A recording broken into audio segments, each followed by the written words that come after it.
les cieux comme sur la terre, aucun nom n'est semblable à toi. Tu as reçu ce nom qui est au-dessus de tout nom. Et devant ce nom, tout genou fléchit dans les cieux, sur la terre et sous la terre. Devant ce nom, les montagnes s'inclinent. Devant ce nom, les malades sont guéris. Devant ce nom, les morts sont ressuscités. Devant ce nom, les péchés sont effacés. Le fer devient fort. Le pauvre devient riche. Béni soit ce nom qui nous a été donné. Ce merveilleux nom. Ce nom glorieux. Ce nom éternel. Oh, alléluia. Merci, Saint-Esprit, toi qui règnes en ces lieux, afin de nous amener à glorifier Jésus de Nazareth. Merci pour ce temps. Merci pour ce moment. Merci, Jésus. Nous prions et nous sommes exaucés au nom de Jésus. Amen. Alléluia. Amen. Bonjour à tous. Bonjour mes parents. Soyez pleinement bénis au nom de Jésus. Nous bénissons le Seigneur pour nos bien-aimés qui ont pu se déplacer pour aller à Taloa pour le mariage de notre sœur Bazali, Victoire. Nous rendons grâce au Seigneur pour tout ce qui s'est passé. Il y a aussi notre sœur Atenga Pélagie qui est allée depuis la semaine à Pico, comme vous le savez, pour le décès de son grand frère. Hier a eu l'enterrement. La grâce de Dieu, et elle sera la semaine prochaine. Amen.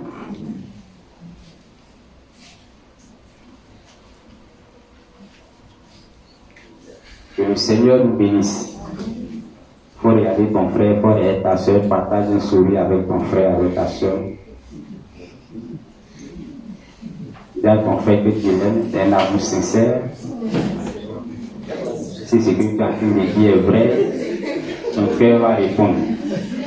Mais si ce n'est pas vrai, est-ce que ce que tu dis est vrai? Alléluia. Amen. Que le Seigneur nous bénisse.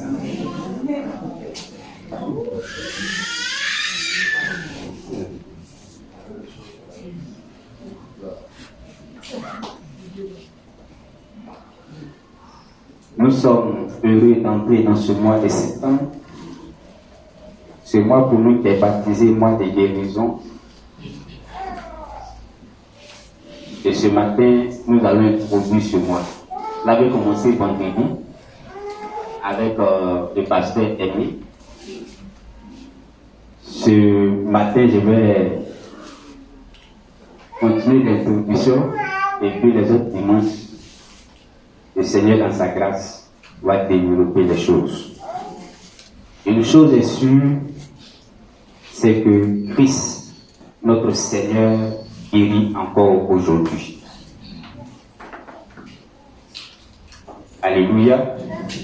Nous allons prendre pour thème ce matin le plan de Dieu pour la santé de l'homme. Le plan de Dieu pour la santé de l'homme.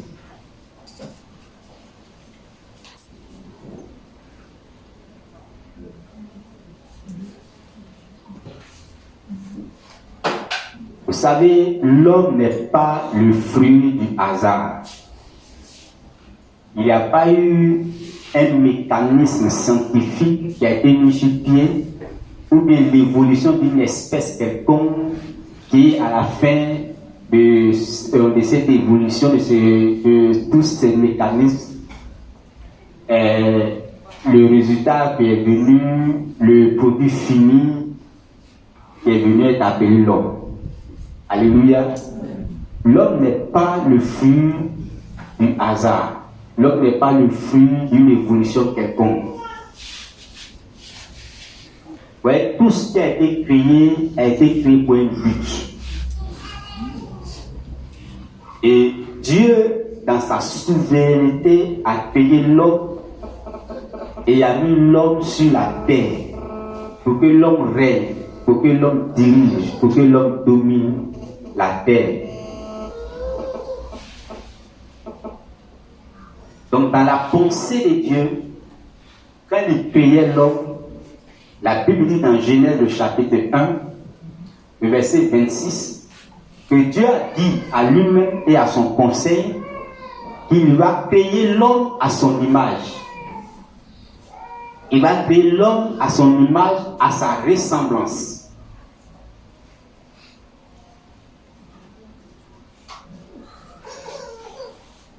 Et Dieu décide donc de créer l'homme. La Bible dit à l'image de Dieu, à la ressemblance de Dieu. Donc, l'homme sur la terre, dans le jardin d'Éden, est l'image de Dieu, est la ressemblance de Dieu. Donc, l'homme est dans le jardin d'Éden ce que Dieu est au ciel.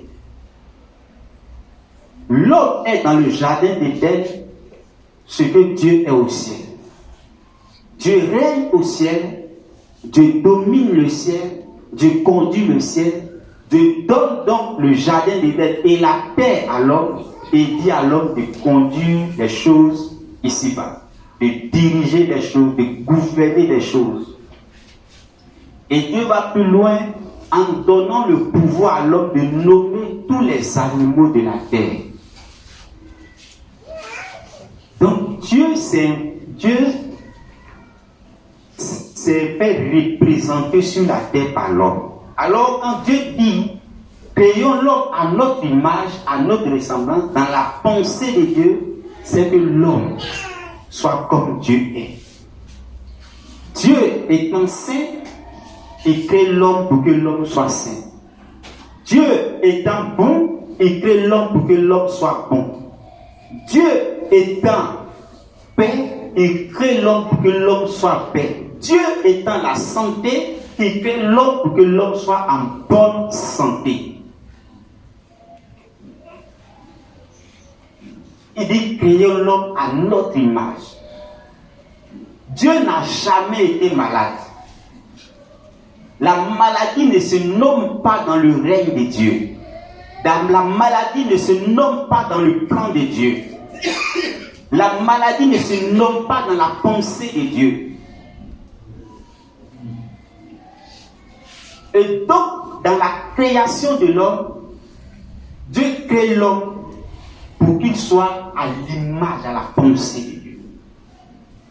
Dieu est en bonne santé. Jamais on n'a entendu que Dieu est malade. Dieu n'a jamais été à l'hôpital. Dieu n'est jamais allé voir un féticheur. Jésus, sur la terre,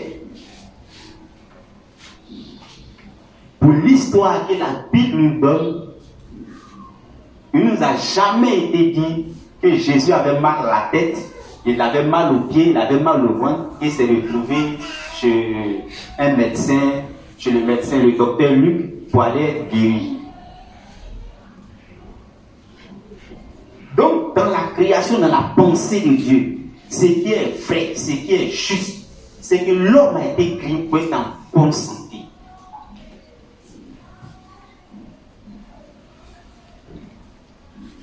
Donc, dans les cellules que Dieu a mis en l'homme, dans tout ce que Dieu a mis en l'homme, tout est en bonne santé. Il dit créer l'homme à notre image,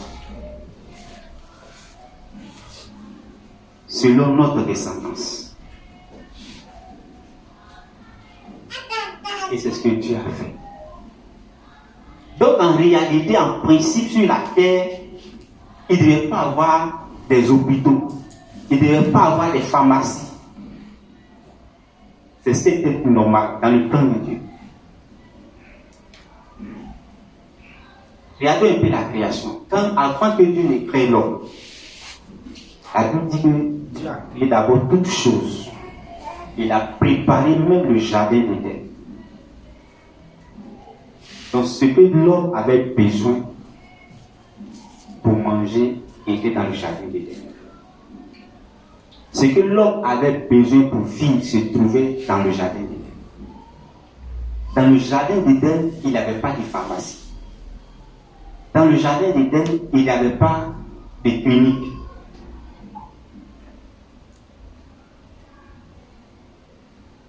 C'est comme ça que Dieu voyait le monde. Parce que Dieu crée un monde où le mal n'existe pas, où la souffrance n'existe pas,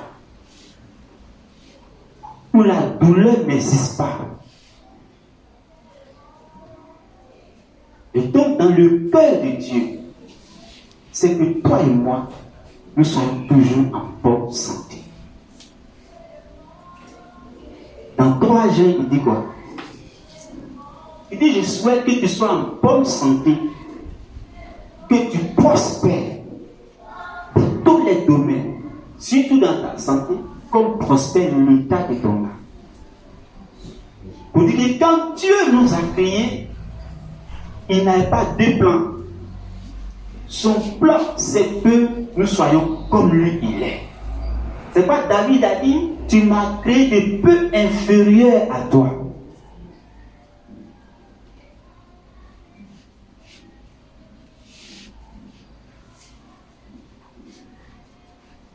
Mais pourquoi aujourd'hui la maladie vient s'attaquer à l'homme? Pourquoi la maladie vient arracher la paix, vient arracher même la richesse, vient arracher la joie, la tranquillité à l'homme? La Bible était là-dessus. Depuis le jardin d'Éden, où l'homme était en paix. Vous connaissez l'histoire de la chute de l'homme. Je ne vais pas revenir là-dessus. Dans ce jardin, Adam et Ève ont désobéi à la voix de Dieu. Ils ont rejeté la paix. Ils ont rejeté la santé. Ils ont rejeté le bonheur. Ils ont rejeté la vie divine. Ils ont rejeté ce qui leur donnait l'assurance, la paix, la tranquillité. Et ils ont accepté un autre plan, le plan du diable, le plan de Satan, le plan des démons, en allant contre la volonté de Dieu. Or, que dit la Bible? Et le salaire du péché, c'est la mort. Et tous ont péché et sont privés de la présence de Dieu. L'âme qui pêche, c'est elle qui mourra. Voici les conséquences du péché et la désobéissance. Et depuis que le péché est entré dans le monde, depuis que le péché est rentré dans la nature de l'homme, les choses ont changé. Et la santé de l'homme a commencé à être dégradée. La nature a commencé à être dégradée. Ce n'était pas le plan de Dieu. Ce n'était pas la volonté de Dieu. Et chaque fois qu'un homme est malade, ça fait mal au cœur de Dieu. Chaque fois qu'un homme souffre, ça fait mal au cœur de Dieu. Parce que là où il écrit, ce n'était pas mon plan. Ce n'était pas mon dessein. Ce n'est pas là ce que je veux. Il dit ce que je veux, c'est que tu sois en paix. C'est que tu sois en bonne santé. Vous pouvez dire à Jérémie, les projets que j'ai pour toi, c'est des projets de paix. C'est des projets de bonheur. La santé, la paix, la joie, la tranquillité, la richesse. Donc chaque fois qu'un être humain malade, Dieu voit son image être dégradée, son image être détruite. pas la maladie. Son cœur n'est pas d'accord. Dieu n'a jamais été d'accord avec la maladie. Dieu n'a jamais accepté la maladie. Il ne compose pas avec la maladie. La maladie est le fruit, conséquence de la désobéissance de l'homme, du rejet de Dieu. Le fait que l'homme est foulé au pied des principes de Dieu, les valeurs spirituelles de Dieu.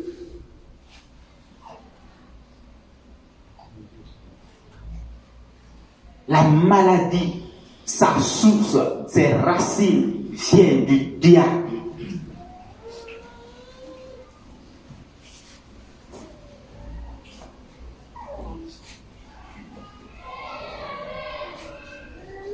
N'accuse pas Dieu quand il y a une maladie.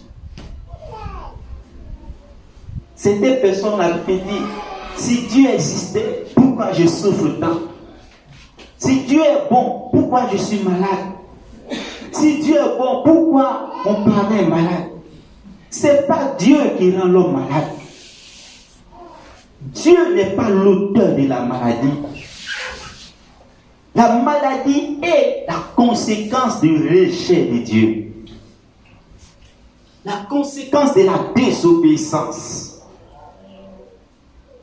La maladie est le fruit d'une alliance avec le diable.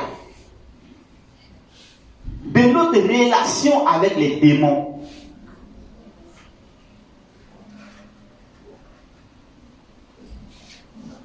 C'est pourquoi nous devons comprendre que celui qui nous a créés, dans sa pensée première, c'est que toi et moi, nous soyons toujours en bonne santé.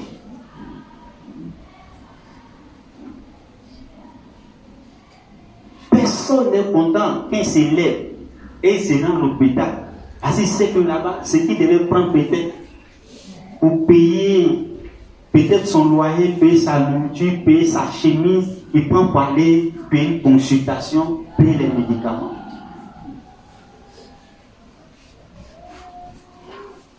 Il y a des personnes, à cause de ce soin, de se traiter, ils n'ont plus rien. La maladie les a ruinés. La maladie a fini leur trésor. Certains, à cause de la maladie, ils sont endettés. Et ça fait plaisir à Satan. Ça fait mal au cœur de Dieu. C'est pourquoi ce mois de septembre, nous avons décidé de nous lever contre la maladie. De nous lever comme des guerriers. Comme des vaillants héros. Pour dire trop, c'est trop à la maladie.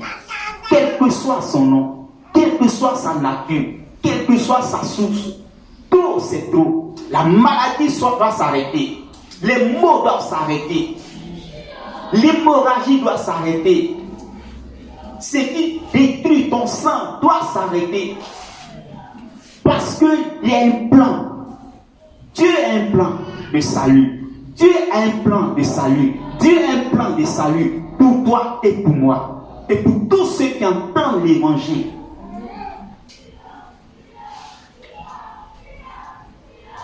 La Bible dit que le Fils de l'homme, Jésus, est apparu pour détruire les œuvres du diable.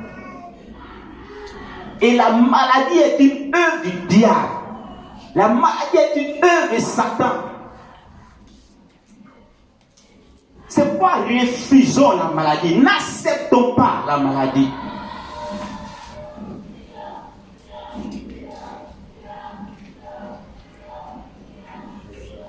Il faut que nous nous levons pour mettre fin à la maladie. Trop de chrétiens tombent malades. Trop de chrétiens souffrent.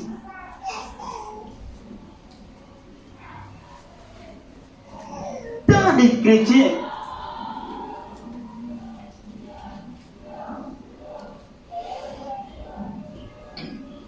il faut que ça s'arrête. Parce que c'est à nous de prier. C'est à nous de révéler la gloire de Dieu. De montrer au monde que Jésus guérit. De montrer au monde que Jésus sauve. De montrer au monde qu'il y a un plan. Et ça commence par nous, par la maison de Dieu. Dis à ton frère, tu dois être en bonne santé. Tu es obligé d'être en bonne santé.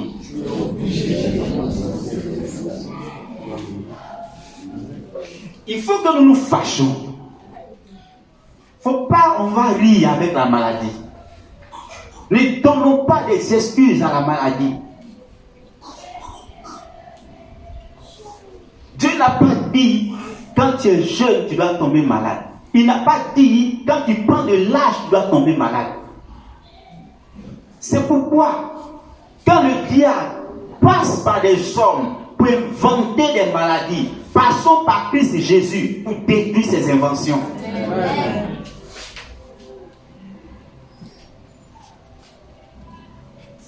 Tant que nous ne nous fâchons pas, tant que nous ne nous lèvons pas, pour montrer l'autorité que nous avons, la puissance que nous avons, la maladie va continuer de s'amuser avec nous.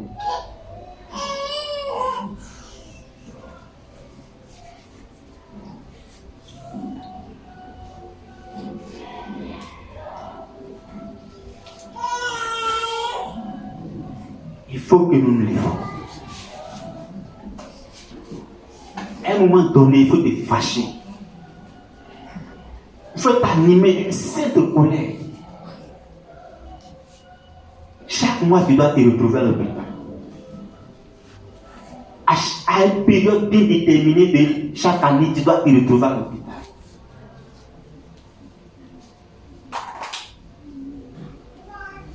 Il ne faut pas prendre plaisir à ce rythme de vie. Quand tes enfants, à une certaine période, doivent se retrouver chaque fois à l'hôpital, il faut prendre une décision. Il faut que tu t'arrêtes. Et que tu parles à la situation. Avec autorité. Il faut que ça s'arrête.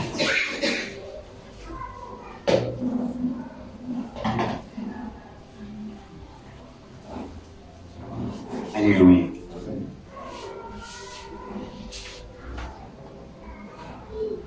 Quand la maladie vient, le remède que nous avons, c'est ce nom qui nous a été donné.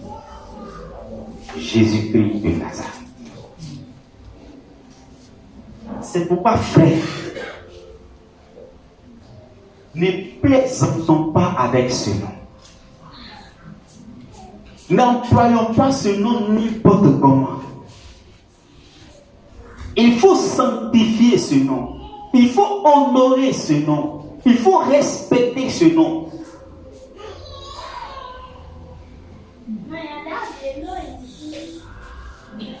C'est un nom de distinction.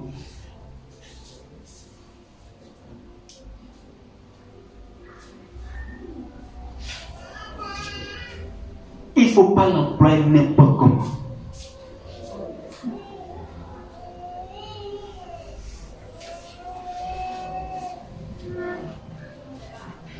Ésaïe 53. Que nous dit la Bible?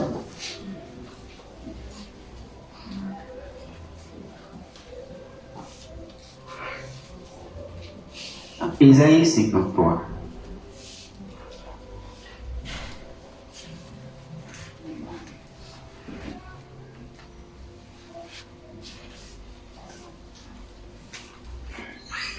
La Bible dit au verset 1, qui a cru à ce qui nous était annoncé? Qui a reconnu le bras de l'Éternel? Il s'est élevé devant lui comme une feuille de plante, comme un rejeton qui sort d'une tête desséchée. Il n'avait ni beauté ni éclat pour attirer nos regards, et son aspect n'avait rien pour nous plaire. Méprisé et abandonné des hommes, homme de douleur et habitué à la souffrance, semblable à celui dont on détourne le visage. Nous l'avons dit dernier, nous n'avons fait de lui aucun cas. Cependant, Ce sont nos souffrances qu'il a portées. C'est de nos douleurs qu'il s'est chargé. Et nous l'avons considéré comme puni, frappé de Dieu, humilié. Verset 5. Mais il était blessé pour nos péchés, brisé pour nos iniquités. Le châtiment qui nous donne la paix est tombé sur lui. Et c'est par ses meurtrissures que nous sommes guéris. Alléluia. Amen. Voilà le plan de Dieu pour l'homme à ce qui concerne notre sang. Dieu voit notre souffrance. Il voit la souffrance de l'humanité. L'homme créé à son image est en train d'être écrasé par le diable, est en train d'être détruit par le diable, en train d'être méprisé par le diable. L'homme créé à l'image de Dieu n'est plus dans la paix, n'est plus dans la joie, comme Dieu l'a voulu. Il n'est plus en bonne santé. Que fait Dieu? Dieu prend lui-même la décision de venir au secours de l'homme, de venir à la place de l'homme. Et qu'est-ce qu'il va faire? La Bible dit que le salaire du péché, c'est la mort. L'âme qui paie, c'est elle qui mourra. Et donc la conséquence du péché, c'est la mort. Et la maladie conduit tout le monde à la mort. Qu'est-ce que Dieu va faire? Il vient en Christ Jésus. Comme Isaïe le dit ici. Et il vient. Il prend la forme d'homme. Et il va, il se livre au jugement. Il se livre au diable. Il dit, prends-moi. Il libère l'homme. Prends-moi et donne la santé de l'homme. Prends-moi et donne la paix de l'homme. Prends-moi et la joie que tu as volée. La santé que tu as arrachée par ruse. Tout ce que tu as arraché, tout ce que tu as pris. Aujourd'hui, je viens. On fait l'échange. Tu rends à l'homme ce que tu as volé et moi, tu me prends. Tu prends ma vie. Et donc, il donne sa vie. Il donne tout ce qu'il est pour que toi et moi, nous passons dans son règne. Pour que nous puissions vivre ce qu'il a fait en Éden. Et la Bible dit, il est venu donc, il a porté nos souffrances. Il a porté nos douleurs. Il a porté nos blessures. Il a porté toute forme de souffrance.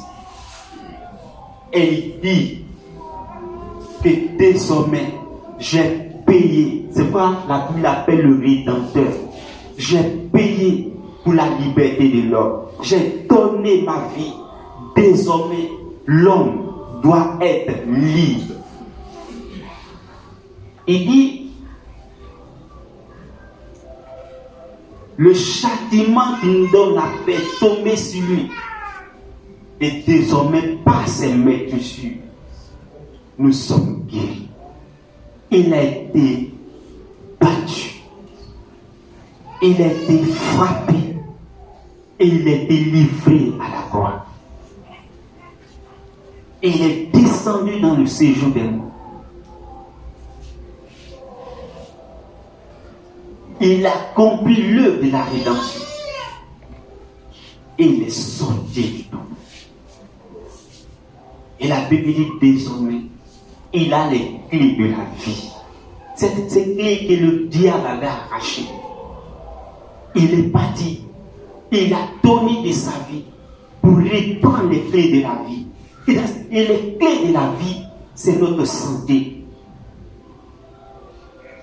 Que la maladie soit spirituelle, qu'elle soit physique. Christ est descendu, il est sorti pour que toi et moi nous soyons en bonne santé. Alléluia. Amen. Donc Dieu nous est vrai. Dieu t'aime. Et son amour pour toi, c'est que toi et moi nous soyons en bonne santé. Chrétien et chrétien. Dieu n'a jamais été d'accord avec la maladie.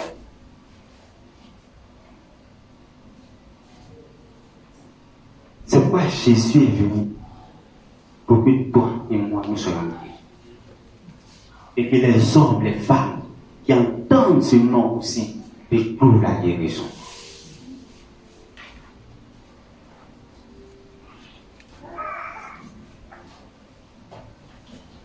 Alléluia. Dans Luc le chapitre 10, on va voir les déclarations de Jésus au sujet du diable.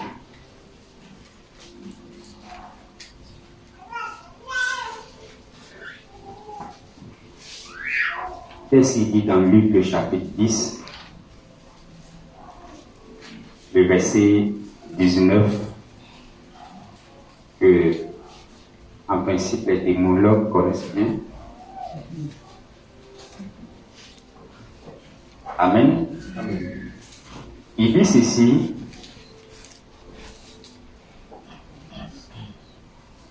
Il dit, voici, je vous ai donné le pouvoir de marcher sur les serpents, les scorpions, et sur toute la puissance de l'ennemi, et rien ne pourra vous nuire. Voici une parole du Seigneur Jésus. En tant que chrétien, en tant qu'Église, il nous donne le pouvoir, il nous donne l'autorité, il nous donne la puissance nécessaire pour marcher sur la maladie. Prenons encore, toujours dans Luc, le même chapitre.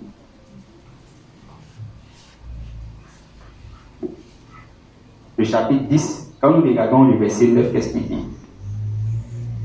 Il dit, guérissez les malades qui s'y trouveront, et dites-leur, le royaume de Dieu s'est approché. Guérissez les malades. Retenez bien ces paroles, parce que ce matin, je veux que ton esprit soit chargé des paroles. Que ton esprit soit rempli de la parole de Dieu. Mais c'est cette parole que le Seigneur va utiliser pour opérer dans ta vie et pour opérer au travers de toi.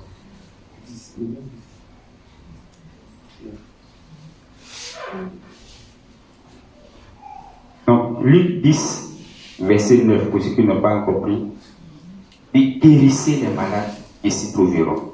Au verset 19, il dit, je t'ai donné le pouvoir de marcher sur les serpents, les scorpions et sur toute la puissance de l'ennemi. Quand nous prenons toujours dans Luc chapitre 9, verset 2, il dit quoi? Il dit, il les envoya prêcher. Non, prenons au verset 1. Il dit, Jésus, ayant assemblé les 12, leur donna force et pouvoir sur tous les démons, avec la puissance de guérir les maladies. Amen. Amen. Il les envoie prêcher le royaume de Dieu et guérir les malades. Alléluia. Donc, dans le ministère de Jésus, la guérison est au centre du ministère de Jésus. L'Église doit poursuivre ce travail. Une église où il n'y a pas de guérison, on doit se poser des questions. Une église qui n'opère pas dans le surnaturel pour que des hommes et des femmes soient guéris, c'est qu'il y a un problème. En réalité, quand nous nous rassemblons ici, tous ceux qui viennent avec une maladie, quelqu'un doit ressortir étant guéri. C'est ce qui est biblique. C'est ce qui est vrai.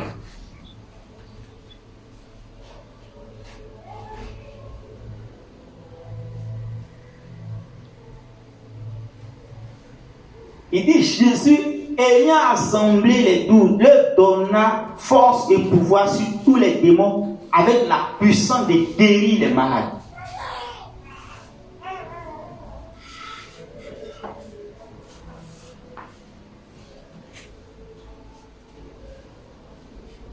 Selon Matthieu, le passage de base que nous connaissons, Matthieu 10, verset 8, qu'est-ce qu'il dit? Guérissez les malades, ressusciter les morts, purifier les lépreux. Voici la parole du Seigneur.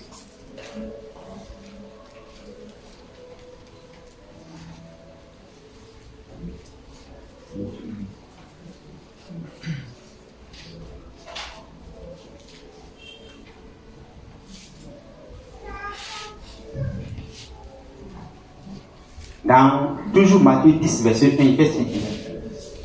Matthieu 10, verset 1, il dit, puis ayant appelé les 12 disciples, il leur donna le pouvoir de chasser les esprits impurs et de guérir toute maladie et toute infirmité. Il dit toute maladie et toute infirmité. Il n'a pas fait il n'a pas séparé les choses. Il n'a pas dit, bon, les malades qui vont venir dans les siècles futurs là ne sont pas concernés par cette parole. Toute maladie, que le mal ait un nom ou pas, il dit toute maladie.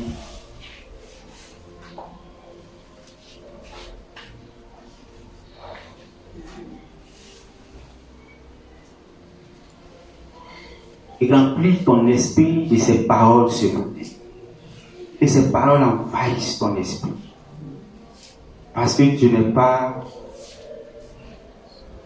fils du diable. C'est le diable qui doit souffrir. C'est les démons qui doivent tomber malades. C'est eux qui sont les propriétaires de la maladie. C'est à eux de vivre les choses. C'est pas nous. Parce que nous sommes fils de Dieu. Et Dieu est toujours en bonne santé. Nous aussi, nous devons être en bonne santé.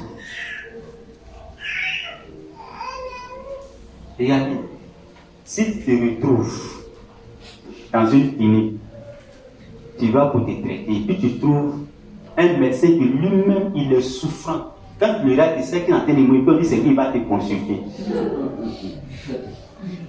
Quelle sera ta réaction?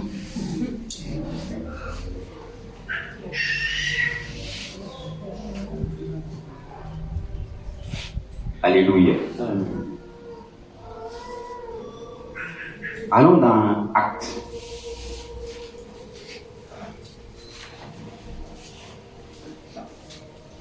Actes 10, verset 38, qu'est-ce qu'il dit?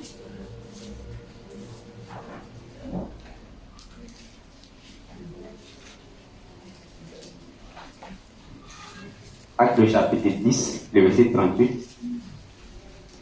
Il dit, vous savez comment Dieu a oint du Saint-Esprit et de force de Jésus de Nazareth, qui allait de lieu en lieu, faisant du bien et guérissant tous ceux qui étaient sous l'empire du diable, car Dieu était avec lui. Donc, ce que Jésus savait faire de bon, c'était de représenter le royaume de Dieu. C'est pourquoi partout il passait, ceux qui étaient malades, ceux qui étaient sous l'autorité, la puissance des démons, il les libérait. Parce que la Bible dit, le Fils de l'homme apparu pour détruire les œuvres du diable. Mais si le Fils t'a franchi, tu vas être libre. Tout ce que Jésus veut nous donner, c'est la santé. La santé dans tous les domaines. Mais ce matin, la santé physique.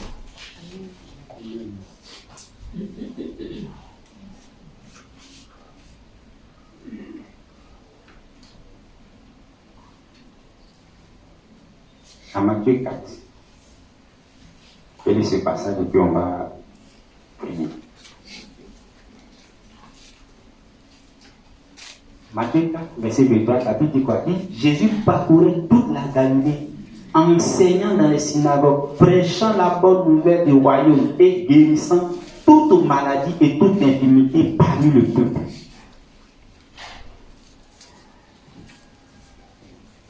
Et quand nous parcourons la Bible, nous voyons que la vie de l'homme est au centre de la parole de Dieu.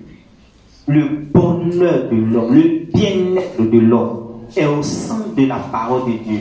Ça fait partie des intérêts de Dieu. C'est pourquoi Jésus, dans lui, il dit quoi? L'Esprit du Seigneur est sur moi. Il m'a oint pour proclamer une bonne nouvelle. guérissant les malades, apportant la vie aux ossements desséchés.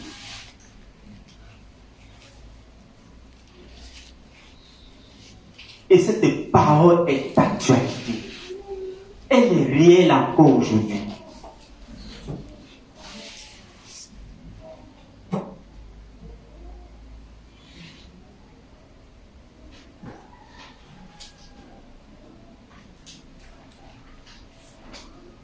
Dans Jean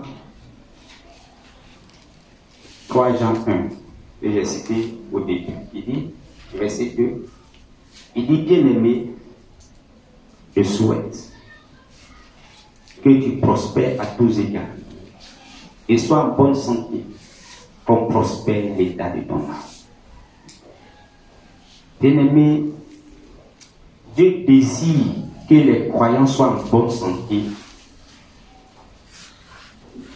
et que nos vies soient toujours accompagnées de grâce et de bonheur. C'est le désir de Dieu. Que tu sois en bonne santé. Il dit, je souhaite que tu prospères à tous égards, comme prospère l'état de ton âme. Voyez, la maladie et tout ce qui accompagne vient du diable. Et depuis que l'homme a accepté d'être sous la couverture du diable, le diable a volé tout ce qui est bonheur pour nous. Et le péché, la désobéissance, la rébellion a détruit notre identité. C'est pourquoi Jean, l'apôtre Jean dit que le désir de Dieu, c'est que toi et moi, nous soyons en bonne santé. Mais il donne une précision, que tu sois en bonne santé comme ton âme. Frère et sœur, la maladie est la conséquence de la vie que nous avons héritée du diable. Et pour que cette vie n'ait plus d'impact sur nous, et pour que nous acceptons que notre âme soit en bonne santé, et pour que ton âme soit en bonne santé, il faut que Jésus-Christ soit ton Seigneur et ton Sauveur. Il faut que Jésus-Christ soit le maître de ta vie. Il faut que tu laisses le sacrifice de Jésus-Christ venir influencer de manière réelle ton âme. Que ton âme soit en bonne santé. Parce que tout ce que nous vivons a sa source dans le spirituel. Et c'est le spirituel qui influence le physique. Aussi longtemps que tu seras malade spirituellement, aussi longtemps que tu seras en prison spirituellement, le diable aura toujours un droit légal sur ta vie. Mais quand tu vas accepter le sacrifice de Jésus, et que tu vas accepter ce que Christ a payé à la croix, à partir de cet instant, ton âme et ton être entier sera sous le couvert de la grâce divine. Et le diable n'aura plus d'autorité, de pouvoir sur ta vie. C'est pourquoi Jésus dit, si le Fils est affranchi, tu seras réellement libre. Ton Rédempteur, c'est le Christ Jésus. Ton Sauveur, c'est le Christ Jésus. Celui qui peut te guérir de toute maladie, de toute infirmité, c'est le Christ Jésus. C'est lui qui a le pouvoir. C'est lui qui a le pouvoir, qui a l'autorité, qui a la puissance nécessaire. La Bible l'appelle l'alpha et l'oméga. Il est au commencement de ta vie. Il sera toujours là pour ta vie. Si tu fais confiance à ce nom. Si tu crois en ce nom, par ce nom, tu as le pouvoir sur la maladie. Tu as le pouvoir sur les serpents et les scorpions, sur toute la puissance de l'ennemi. Ce nom est Jésus. Alléluia. Donc Dieu n'est pas d'accord que tu sois malade. C'est pourquoi ce matin, j'ai lu beaucoup de passages. Pour que tu ne penses pas comme certains, quand ils sont dans la souffrance, ils accusent Dieu. Quand la maladie se présente, ils accusent Dieu. Quand leur enfant est malade, ils accusent Dieu. Non, ça n'a jamais été dans la pensée de Dieu. Ce n'est jamais le plan de Dieu. Le plan de Dieu, c'est que tu sois en bonne santé. Parce que Dieu est en bonne santé.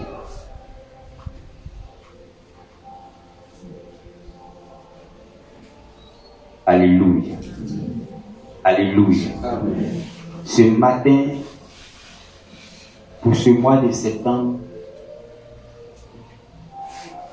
nous voulons dire à quelqu'un, nous voulons dire à un chrétien, à une chrétienne, à un parent, à un frère, que le Dieu que nous servons, Jésus-Christ de Nazareth, est encore capable de guérir. Il est encore capable de restaurer notre santé. Peut-être que ta santé est en train d'être troublée, en train d'être dégradée. Tu as prié, tu as prié, tu as jeûné, tu es allé ça et là, on t'a imposé des messages. Tu as fait des programmes extraordinaires, tu as vu les gens te guérir, mais toi tu es ressorti sans la guérison. Je vais te dire ce matin que Dieu t'aime encore, que c'est pour toi qu'il est mort, c'est pour toi qu'il est ressuscité. Et ce matin encore, il peut guérir et il va guérir. Il ne demande pas le nom de la maladie. Il demande une seule chose, que tu te présentes à lui tel que tu es. Ce qu'il a fait, c'est ce qu'il sait faire, c'est de proclamer ta guérison. Il envoie sa parole pour te guérir ce matin. Et en sortant de ces lieux, allons partout et annonçons aux hommes que Jésus guérit. Dimanche prochain, venons avec des invités. Allons dans les rues. Allons dans les maisons. Et dites aux hommes que Jésus est encore capable de guérir. Que Jésus est encore capable de donner la vie. Dis à ces hommes d'arrêter de pleurer. Les hommes sont malades. La société elle-même est malade. Jésus peut guérir. Que dimanche prochain, tu viennes être ton invité. Et les dimanches qui vont suivre, venez avec des invités.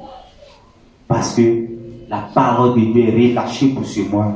Elle se réalisera, elle s'accomplira. Il y aura des témoignages de guérison par le nom de Jésus. Amen. Alléluia. Amen. Alléluia. Amen.